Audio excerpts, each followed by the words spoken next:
For years, a group in Sarasota County has tackled all kinds of major issues from traffic congestion to affordable housing.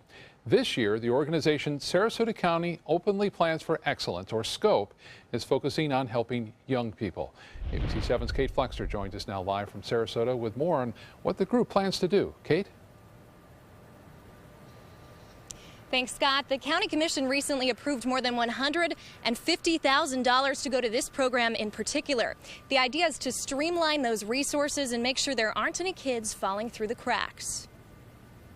In Sarasota County, 18% of children live in poverty, 900 are homeless, and 30 are removed from their homes each month. They're all statistics that overwhelm programs put in place to help. Everyone had a desire to make sure that no child slipped through the cracks here in Sarasota, that every child could get from birth to a career. John McCarthy is the executive director for the group SCOPE. He helps gather and analyze data for pertinent local issues. This year, along with the Positive Youth Development Council, they're turning their attention to young people. It's like a dashboard, and it gives you the data that you need, the critical data that you need to be able to keep your finger on the pulse of what's going on in the community. It's that data, he says, that creates accountability and encourages positive change. It allows the community to hold itself accountable, that we make sure that we take care of those youth, that we make sure that the programs are in place where they're needed, when they're needed, in the way that they're needed, and that we don't have gaps in the system. Assistant Director for the Guardian Ad Litem program, Nina Sumalang, sees that need firsthand. They know what abuse is, they felt abandonment, they suffered neglect. The Guardian Ad Litem program provides children with a volunteer who advocates for that child in court.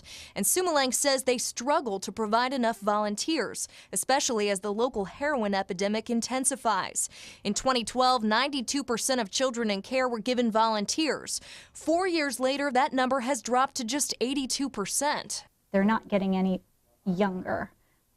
And the longer they languish, the more trauma they experience, unfortunately, because again, all a kid really wants to do is be a kid.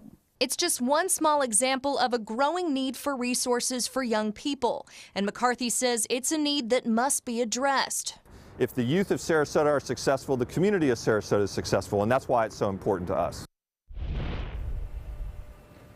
The next step is taking an inventory of those current programs and making sure there aren't any gaps or overlaps. For now, live in Sarasota, Kate Flexner, ABC 7, your Suncoast News. All right, Kate, thank you.